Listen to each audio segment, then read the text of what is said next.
I give you a new commandment. Jesus says, love one another as I have loved you. My brothers and sisters, I welcome you to the 5th Sunday of Easter. Having been loved by Jesus and having their souls saturated with the love of Jesus, they were so fired up to share this love with one another. And as you heard in today's first reading, the apostles set out in proclamation of the good news to so many cities and towns. When we fall in love with Jesus, it is actually impossible to hide it. And evangelization is the expression of the love that we feel in Jesus. If love is the distinctive mark of Christ's disciples, evangelization is the expression of that love. If we love one another, the greatest gift of love is faith. And that is why they went around inspiring men and women to believe in Christ. You too can do that. You're a disciple of Christ. So let us, being motivated by love, let us not keep this love to ourselves. Let us go out there and share it. Today, in all the masses, about 100 of our kids will be receiving their first Holy Communion.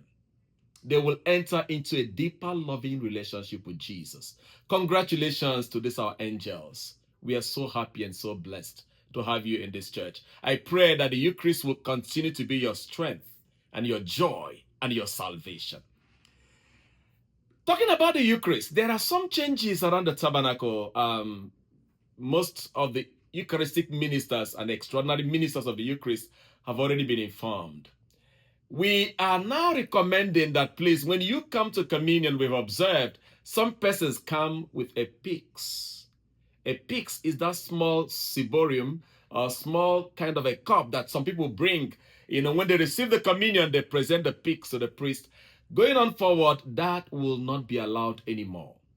Time for communion, no Eucharistic minister or extraordinary minister will put the communion in the pyx. All communion must be received and consumed. Second to that, only the clergy are now allowed to retrieve the consecrated host from the tabernacle. And so when you see a lay person going to open the tabernacle to retrieve the consecrated host, send an alarm. There's a problem. So we have communicated this to all those involved, and we have 4 clergy working in this parish.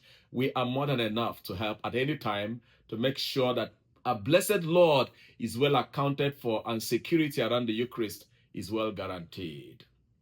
Today, at the end of 8 o'clock and 10 o'clock Mass, we will continue our after social.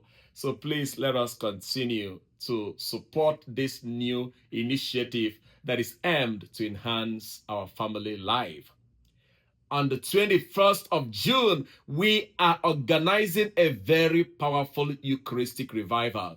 Tim Glemkowski, who was the CEO of the National Eucharistic Congress, is coming. It's going to be all day. So please mark your calendar, and we want everyone to be here. May God bless you. Looking forward to speaking with you again next week. May we now stand and say the Jubilee prayer.